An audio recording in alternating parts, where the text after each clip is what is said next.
Hi guys! Magandang gabi! Welcome back po dito sa Gandara SYU channel for Showbiz Update.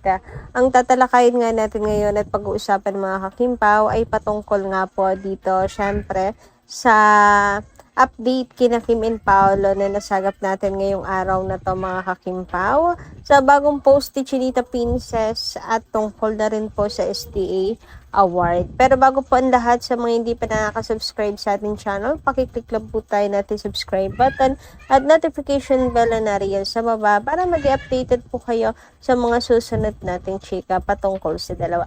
Maraming salamat! And ngayon nga dumako na po tayo ngayon at simula ng ating pong balitaan at pagbabasa ng comment mula sa ating mga subscribers bilang pasasalamat sa walang sawang pagsuporta at pagtutok sa ating mga balita. So, ang comment na to ay nagmula po kay Miss Mila Borja. Sabi niya rito, Ma'am, bagay kay Kim kahit anong isuot, kaya masaya kami kay Kim. Nasilayan namin sa Showtime. Ayan, ito ang itong gaming pampalubag loob namin. Si Kim, masaya kami mga seniors habang nanonood sa TV.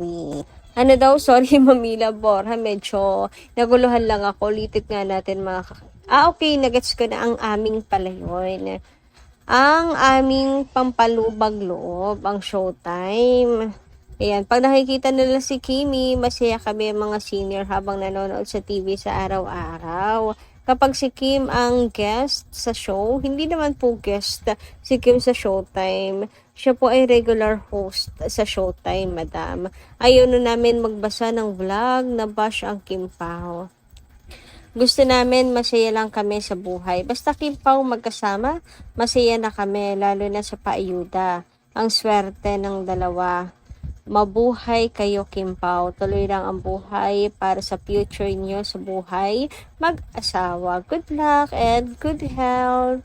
Pray always, Kim Pao forever. Ayan, thank you so much, Miss Mila Borja. Pero medyo nalungkot naman ako sa comment nyo. Nalungkot ako kasi sinabi niyong pag-guest si Kim sa Showtime. Hindi naman po kasi siya guest or guest co-host sa Showtime. Hindi. She's a regular host sa It's Showtime. Miss Mila. Nalungkot ako kasi nagmumukha na po bang guest lang si Kimi sa Showtime? Maybe dahil wala po siya, napapadalas na wala siya dahil sa mga event ni Kimi. Lalo na ang tagal niya rin po sa France. Tapos ang tagal din po niya sa world tour, tapos nag-vacay din po sa New York, tapos meron din po siya mga endorsement, diba, itong mga nagdaang buwan, napadalas na wala si Kim. So, yun ba kaya nagmumukha na lang guest host si Kim sa Showtime? Nakakalungkot naman. Or maybe dahil sa trato sa kanya sa Showtime, ayan, nagmumukha na lang siyang guest, mga kakipi, at hindi po siya regular host. Anyway, ayan, gusto ko lang din pong linawin mga kakimpaw na siya po ay regular host. No, huli man po siyang dumating mga kakibi, but it doesn't matter. Si Kimi po mga kakimpaw, napatunayan niya yung sarili niya na bagay po siya na maging regular host, di ba? Yung talent niya, napatunayan niya, and she deserves the spot. Anyway, dumako naman po tayo ngayon dito sa update ni Chinita Princess mga kakimpaw sa kanya pong IG account. So, kung mapapansin nyo nga rito mga kakimpaw, kuha pa rin po ito sa France, no? Ayan, nung siya po ay 3 weeks lang nawala si Kim, pero parang sobrang dami na pong nangyari mga kakimpaw. Hindi pa rin po tapos, hindi pa rin matapos-tapos talaga mga kakimpaw ang kanyang pictorial. Ang dami pa rin nakatago sa baul. And as you can see dyan mga kakipi, ang po ni Kimi dito is to flex, of course. Hindi lang para magpaganda, magpasyonista mga kakimpaw. Meron po siyang purpose dyan. And yun nga po ay ang pag-flex nga po niya ng kanyang House of Little Bunny Bags new design mga kakimpaw. Gano'n naman po si Chinita Princess mga kakimpaw, hindi naman po siya puro pasarap sa buhay. Actually, puro trabaho si Kimi. Kahit nasa airplane yan, magpo-promote po yan sa halip na mag-rest, no? Magpo-promote po yan ng kanyang bag. Ayan, grabe talaga sa kasipagan si Kimi. Sabi nga dito, memory lane to keep me sane. Ayan, ang post ni Chinita Princess mga kakimpaw. Of course, hashtag Churista mode on. Hashtag OOTD KSYC. Want he complete without my House of Little Bunny PH. Hashtag glow bag in mahogany. So, perfect. Spacious and handy. Good for any occasion or just a casual walk. Hashtag HOLBPH.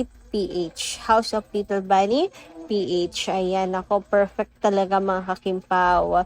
Ang dali talagang bagayan itong bagong design ni Chinita Princess.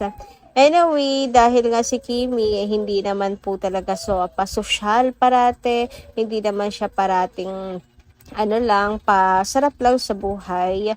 Actually, talagang pinagsasabay niya lahat ng bagay. Ayan, turista plus hanap buhay. Wala talagang pahinga si Kimi.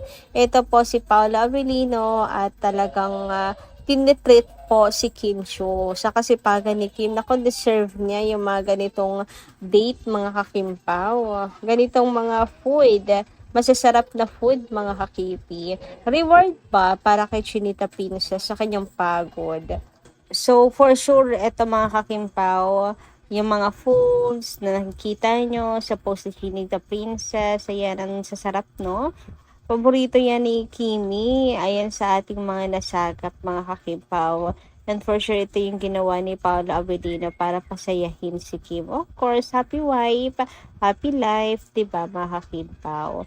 Anyway, sabi pa nga po dito ni Adelaida Magin, if we go either Pao or Kim, for sure, divided our votes at the end, iba ang winner.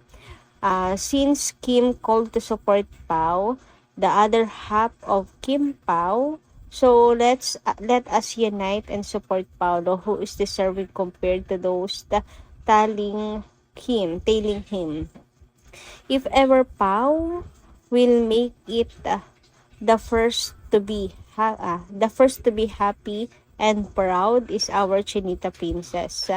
Happy wife, happy family. Kimers, solid Paulo.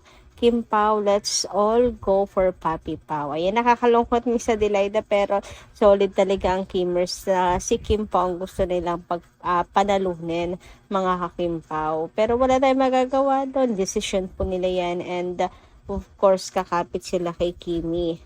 Kasi nga, Kimmer fan naman sila, hindi naman Kim Pao, diba? So tayo, both kasi na mahal natin, both kasi na gusto natin mga ka-Kim Pao. So since gusto ni Kim si Kimi, ay gusto ni Kim si Paolo manalo, so we go to Paolo since we are Kim Pao. Dalawa naman yung sinusuportahan natin, di ba? Anyway, ayun nga, happy wife, happy life, happy family. Kaya tayo, syempre, susundin natin yung gusto ni Kim Chiu. Ngayon nga lang, medyo mahihirapan tayo doon kasi walang solid Kimmers na boboto kay Paolo. Kaya dapat talaga i-push natin ito mga kakimpaw. Ang sarap kaya pagbasdan kapag silang dalawa mga kakimpaw parehas po may award. Yung tipong even in awards, winning is winning na sila. O diba, even in best actress, kagaya sa The Eddies, ayan, parehas po silang may award, diba mga kakimpaw. Sa VP Choice, pareha silang may award. So, sana dito sa international, same po sila na may award mga kakimpaw. Sarap nun na both talaga sila. Walang iwanan pa.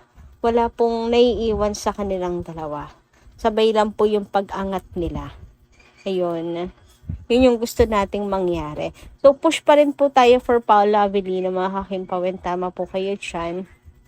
Kauna-unahan na matutuwa at magiging proud ay si Chinita Princess once na manalo po talaga si Pao. Kumbaga, panalo pa rin si Kim kasi panalo yung gusto niyang manalo. panalo yung kanyang kabiyak. Di ba mga kakimpaw? Iko-congratulate pa rin natin si Kim Chu at saka si Paolo Avellino. Both of them. Panalo pa rin si Kim. So push pa rin po natin yan mga kakimpaw. Huwag natin hayaan na iba yung manalo, no? Na hindi po Kim or kaya Paolo Avellino. Lalo na kung yung wala pang napapatunayan, mga kakimpaw, ang siyang mananalo, di ba? Yung pera lang ang labanan. Si Kim at saka si Paolo kapag nanalo, alam mong deserving kasi may napatunayan na mahusay talagang aktor, talagang deserve nila para sa kanila yung award. So, para sa mga gusto pong bumoto, ayan, ano na po natin, kahit gumastos po tayo mga kakimpaw.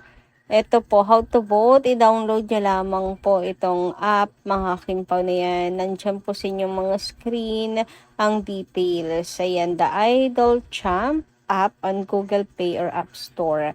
Basta i-search nyo lang po sa Google Play nyo ang Idol Champ app.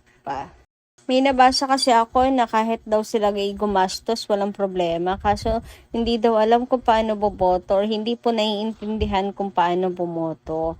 Basahin nyo lang po yung instruction doon. Ito may instruction din dito mga kimpaw. Yun, number 1, how to vote. I-download nyo lamang po ang Idol Champ sa Google Play Store at App Store. Number ito mga kakimpaw, click nyo lang po yung vote button. Ayan, may nakalagay pong vote. I-click nyo lang po yon on the lower part. So, sa babang baba daw mga kakimpaw, doon nyo makikita ha. And then, ayan, look for SDA, Outstanding Asian Star Philippines. Kailangan lang po talaga natin magbasa. Then, select Paolo Avellino to vote mga kakimpaw. Ganun lang po siya kasimple. So, yun lang po muna guys ng ating update for tonight. Maraming salamat po sa inyong pakikitigit. Kita kasi po muli sa susunod natin chika. Maraming salamat. Ingat po palagi.